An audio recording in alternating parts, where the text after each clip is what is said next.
पश्चिम Asia में छिड़ा सैन्य संघर्ष अब लगातार नए और खतरनाक मोड़ लेता नजर आ रहा है। अमेरिका और ईरान के बीच टकराव थमने के बजाय तेज होता दिखाई दे रहा है। अमेरिका सेना ने लगातार 12वीं रात भी ईरान के सैन्य ठिकानों पर हमले किए और इसी बीच दुनिया की ऊर्जा सुरक्षा से जुड़ी सबसे अहम समुद्री लाइफलाइन स्ट्रेट ऑफ हॉर्मुज से एक और चिंताजनक खबर सामने आई है। ईरान के इस्लामिक रिवॉल्यूशनरी गार्ड कॉर्प्स उन्होंने दावा किया है कि ओमान के तट के पास हॉर्मुज स्ट्रेट के दक्षिणी मार्ग से गुजर रहे एक ऑयल टैंकर में जोरदार धमाका हुआ, जिसके बाद उसमें भीषण आग लग गई। साथ ही ये दावा किया गया कि खतरे को देखते हुए 2 अन्य जहाजों ने अपना रास्ता बदल लिया है। हालांकि इन दावों की स्वतंत्र पुष्टि फिलहाल नहीं हुई है, लेकिन केवल ऐसी खबरों ने ही वैश्विक ऊर्जा बाजार और समुद्री व्यापार को चिंता में डाल दिया। अमेरिकी सेंट्रल कमांड के अनुसार राष्ट्रपति के निर्देश पर अमेरिका सेना ने ईरान के सैन्य ठिकानों पर नए हमले किए हैं।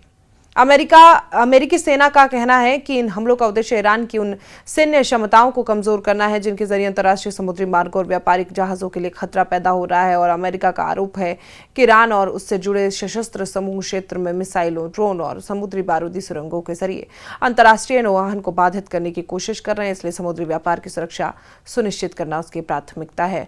वहीं दूसरी तरफ ईरान का रुख पहले से कहीं अधिक आक्रामक नजर आ रहा है। IRGC ने दावा किया है कि जिन जहाजों ने हॉर्मुज से गुजरने की कोशिश की वो अमेरिकी निर्देश पर ऐसे मार्ग से निकलने जहां समुद्री बारूदी सुरंगें मौजूद थी। गार्ड ने चेतावनी दी है कि जब तक अमेरिका अपनी सैन्य कार्रवाई बंद नहीं करता तब तक स्ट्रेट ऑफ हॉर्मुज प्रभावी रूप से बंद रहेगा और कोई भी तेल टैंकर बिना ईरान के कोऑर्डिनेशन के इस रास्ते से सुरक्षित नहीं गुजर पाएगा।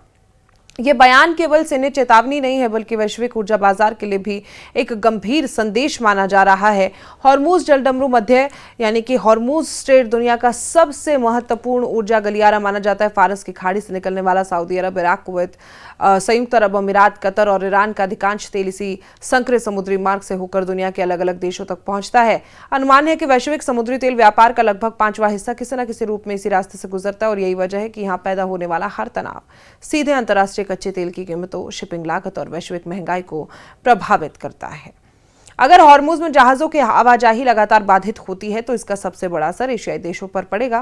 भारत, चीन, जापान और दक्षिणी कोरिया जैसे देश अपनी ऊर्जा जरूरतों का बड़ा हिस्सा खाड़ी देशों से आयात करते हैं और भारत के लिए मार्ग विशेष रूप से महत्वपूर्ण है क्योंकि देश की बड़ी मात्रा में कच्चे तेल और LNG की आपूर्ति इसी रास्ते से होती है। और अगर तेल टैंकरों को लंबे समय तक वैकल्पिक व्यवस्था तलाशनी पड़ी, बीमा लागत, सुरक्षा खर्च बढ़ेंगे।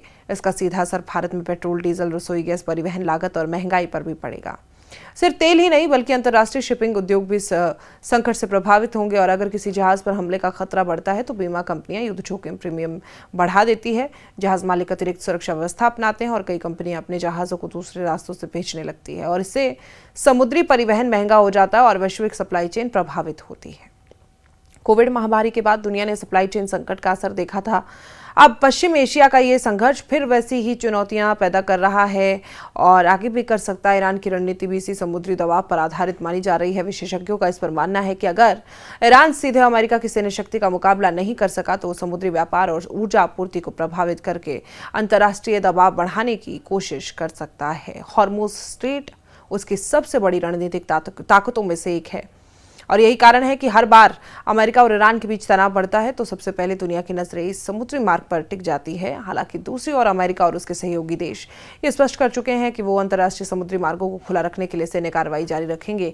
अमेरिकी नौसेना पहले से ही इस क्षेत्र में अपनी मजबूत मौजूदगी बनाए हुए है और अगर ईरान वास्तव में जहाजों की आवाजाही रोकने की कोशिश करता है तो इससे दोनों देशों के बीच सीधा समुद्री टकराव और तेज होगा।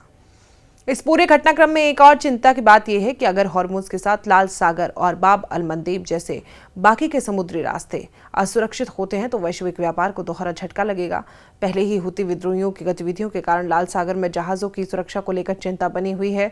ऐसे में पश्चिम एशिया का संघर्ष अगर फैलता है तो दुनिया के सबसे महत्वपूर्ण समुद्री व्यापारिक गलियारों पर एक साथ दबाव पड़ेगा। फिलहाल सबसे महत्वपूर्ण बात यह है कि टैंकर में धमाके और हॉर्मुज बंद होने के दावों की स्वतंत्र पुष्टि नहीं हुई, लेकिन युद्ध के माहौल में केवल ऐसी आशंकाएं भी वैश्विक बाजारों को प्रभावित करने के लिए पर्याप्त होती हैं। ऊर्जा कंपनियां, शिपिंग उद्योग, बीमा कंपनियां और तेल आयात करने वाले देश हर घटनाक्रम पर करीबी नजर बनाए हुए हैं। यानी सवाल अब केवल अमेरिका और ईरान के बीच सैन्य संघर्ष का नहीं, असली चिंता यह है कि क्या दुनिया की ऊर्जा आपूर्ति की सबसे बड़ी लाइफलाइन लंबे समय तक असुरक्षित रहने वाली है। अगर ऐसा होता है तो इसका असर केवल पश्चिम एशिया तक सीमित नहीं रहेगा, बल्कि भारत समेत पूरी दुनिया की अर्थव्यवस्था, व्यापार और आम लोगों की जेब पर साफ दिखाई देगा।